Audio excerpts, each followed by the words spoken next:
Hello, my name is Jocelyn. I am 31 years old, and I have been living the life I have always dreamed of. My husband and I were happily settled in our beautiful dream house, a place we had worked hard to own since our wedding 2 years ago. It was a spacious and stunning home, complete with a big garden and a refreshing pool. We had saved diligently for years to make this dream a reality, and we both had thriving careers to thank for it. Me as a lawyer and him as a doctor. Life was perfect until the day his parents moved in with us. At first, it seemed like a temporary arrangement, a chance for them to get back on their feet after facing some financial setbacks. My husband, being the caring son that he was, couldn't turn them away in their time of need. We agreed to welcome them into our home, hoping it would only be for a short while. But as days turned into weeks and weeks into months, it became evident that this temporary situation wasn't going to end any time soon. His parents seemed to have grown comfortable in our house, making themselves at home quite literally. They started taking control over the house, imposing their own rules and preferences. And one day, they did something horrible to show me that I do not belong in this place. This story is about how I exposed them in front of their son.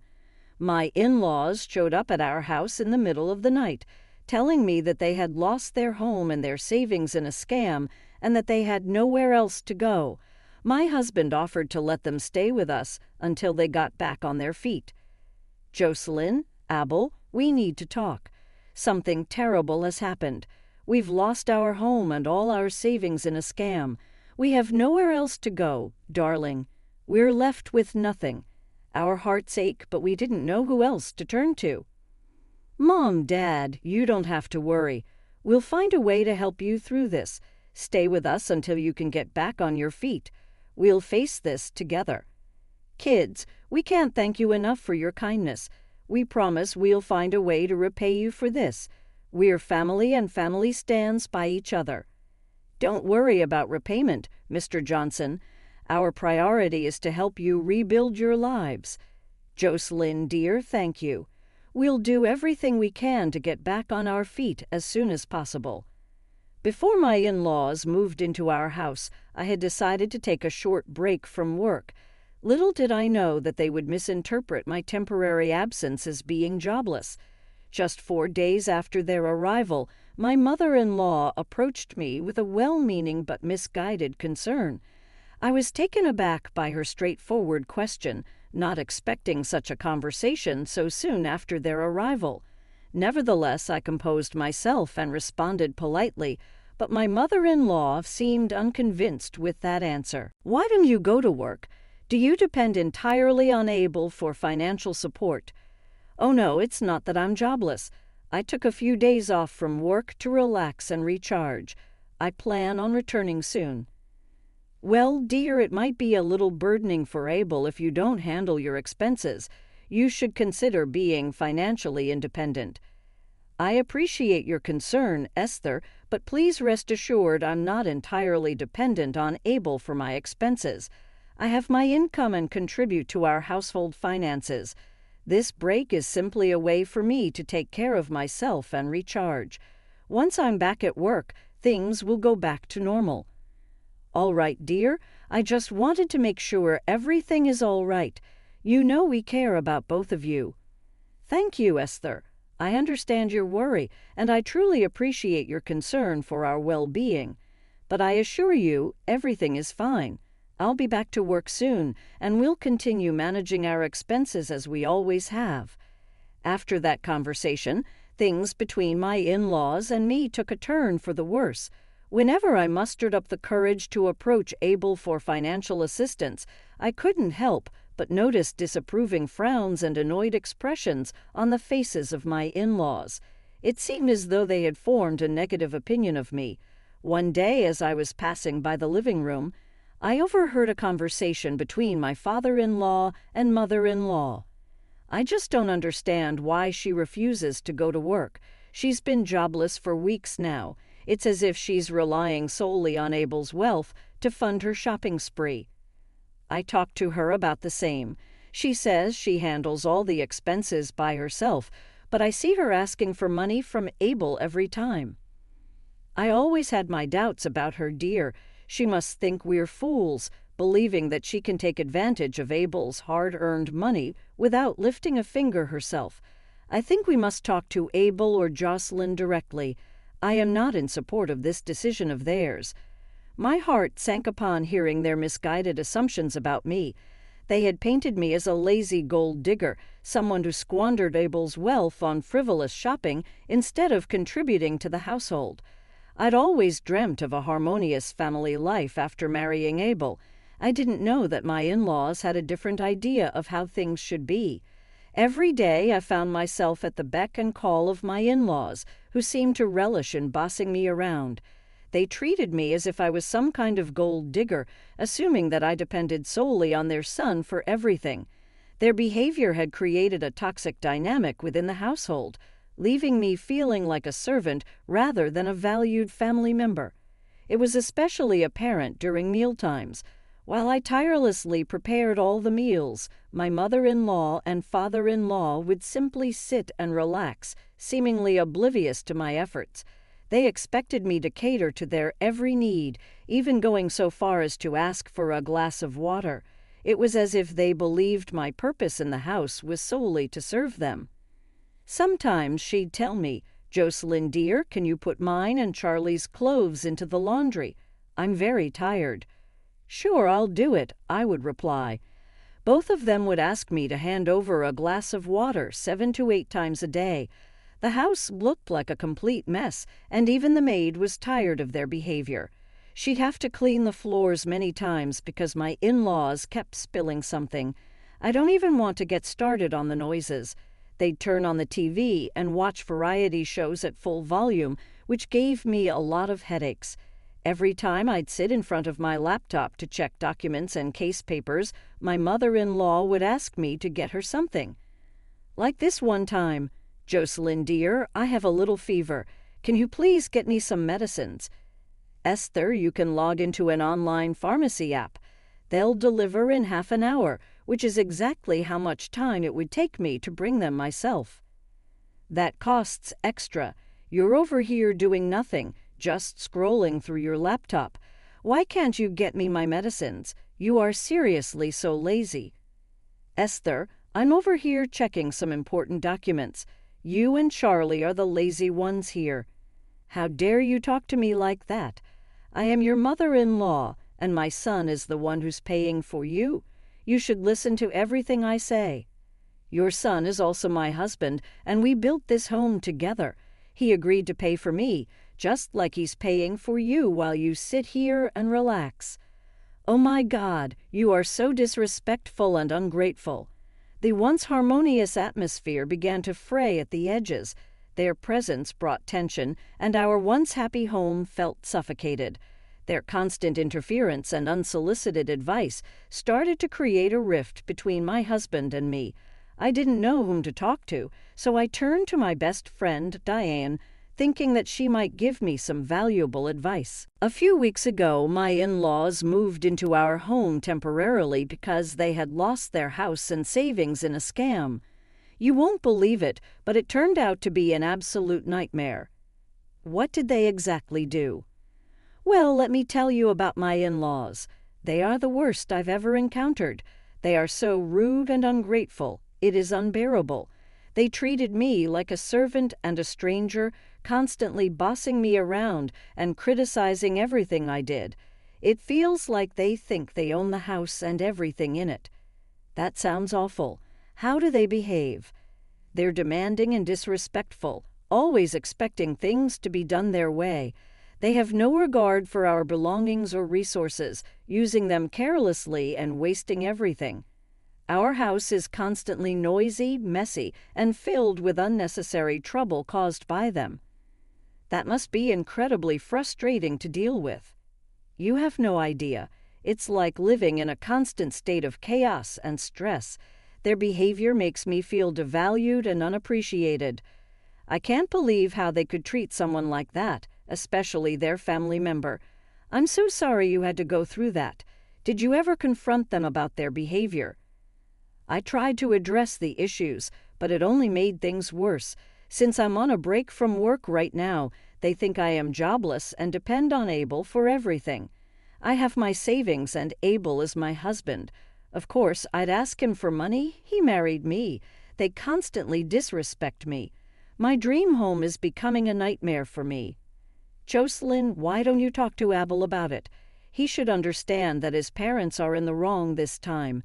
Yes, I think so. I should talk to him. One evening, as we sat in the living room, I gathered the courage to speak my mind. Honey, don't you think it's time your parents found their place? It's been months, and I miss having our space to ourselves. I know, but they're still not financially stable. I can't just ask them to leave. I'm not saying we should abandon them, but we deserve our space too. This was our dream house, remember? It's just about a few days. They'll leave soon. As the days passed, my frustration grew. The once joyful conversations at the dinner table turned into tense silences. My husband's attention shifted, and it felt like I was slowly losing him to his parents' demands. Then, one day while my husband was at work, his parents requested a serious conversation with me. They asked me to sit down, their faces stern and disapproving. It was a conversation I never anticipated. Listen, we need to talk. We've reached a decision, and we believe it's time for you to leave. Yes, we don't like you or trust you. We feel like you're just using our son for his money. You're jobless, and we believe you're a gold digger. But that's not true. I love your son genuinely. I never married him for his money. I married him because I love him. We don't see it that way. We think you're a bad influence on him. You're not good enough for him, and he deserves better. We want you out of his life and out of our house. Consider this your 1-week notice. Can we talk about this? There's nothing to talk about. We've made our decision. But why? I don't understand. I love your son, and I thought we had a good relationship, and I remember I made it clear that I am not jobless. This is a break that I took to focus on my life. You may love him, but we don't believe you truly care for him. You're just after his money. And what kind of job allows you to take a month off? That's not true. I married him because I love him, not for his money. He was just a student when we first met. Oh, come on. We know your type. You saw an opportunity and took advantage of it. No, you're wrong. I've always supported him in his dreams. I never asked him for anything material because I'm capable of getting that for myself. And if you are forgetting, he is my husband, and I do have some rights on him. We don't believe you. You're just trying to manipulate him into thinking you're a good person. That's not fair. I've been nothing but kind and respectful to both of you. You may act nice, but we see through your act. You're a bad influence on him, and we won't stand for it. Can't we find a way to work things out? I don't want to lose my marriage. It's too late for that. We've already made arrangements for you to leave in a week. A week? That's not enough time. Please reconsider. No, our decision is final. You have 1 week to pack your things and leave. I can't believe you're doing this to me. I never thought you would treat me this way. It's for the best. You're not right for our son, and we won't allow you to ruin his life. You can't control our lives like this. We're adults, and we can make our own decisions. We know what's best for him, and he will thank us one day. Well, I won't leave without a fight. I love him, and I won't let you tear us apart. We'll see about that, but mark our words, you are not welcome here anymore. I couldn't help but laugh. They thought I was jobless, and the expressions on their faces clearly showed that they thought I had gone crazy. Well, let me set the record straight. I am not jobless or a gold digger as you might have assumed. I am a successful lawyer with a thriving career and financial independence. Is that so? And why do you think we'll believe you? You ask Abel for money every now and then. I think you are lying. No, that couldn't be further from the truth. In fact, I contributed equally to our household expenses and even helped pay for half of the house we used to live in. I have all the legal documents to prove it, but more importantly, despite the recent events, I want you to know that we have a loving and healthy marriage. We're happy together. Yes, we faced financial challenges, but our relationship was built on love and mutual support. Are you saying that you have a successful career? Honey, you're so delusional. Oh, is it me who's delusional, or is it you guys who are running away from the police? Their faces turned pale, realization dawning upon them. The comfortable mask they wore shattered, revealing their true nature. The weight of their actions began to weigh heavily on their conscience as they faced the impending consequences of their deeds. What nonsense are you talking about? Well, let me tell you something else. I discovered your little scam, and I've reported it to the authorities. You're not victims. You're criminals who have deceived and swindled countless people out of their hard-earned money. That's preposterous. How dare you accuse us of such things? Oh, it's not just an accusation. The evidence is overwhelming.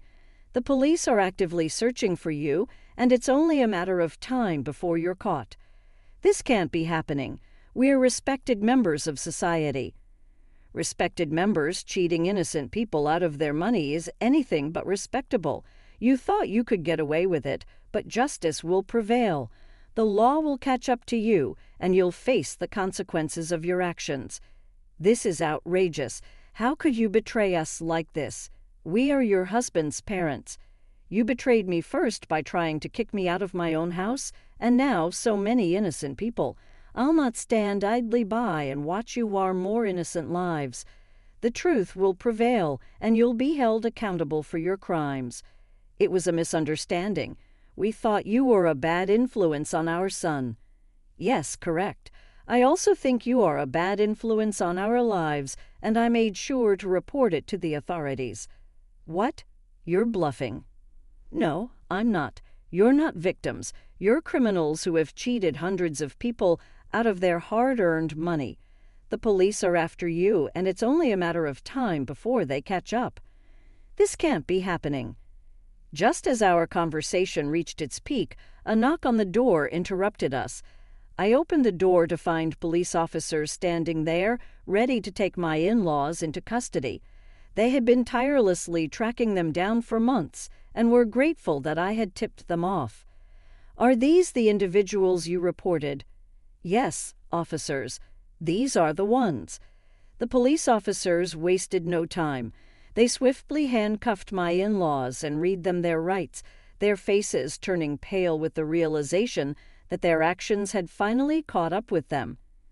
We've been after them for quite some time. Thank you for your cooperation. Your tip-off has helped us bring these criminals to justice. You're welcome, officers. I couldn't stand by while they continued to harm innocent people. It's good to see justice being served. With my in-laws now in police custody, I felt a sense of relief. The deception had been exposed, and they would now face the consequences of their actions. The police officers expressed their gratitude once more before escorting my in-laws away. Later that day, when Abel returned from work, I knew it was time to share the whole story with him. I laid out the details of his parents' financial misdeeds, not holding back any information. To my relief, Abel stood by my side, understanding the depth of their betrayal and the need for consequences. We'll get through this together. Finally, I was grateful that our home now belonged to us, and no one could invade our privacy once again. Our once peaceful life was back on track with his parents, serving time for their actions.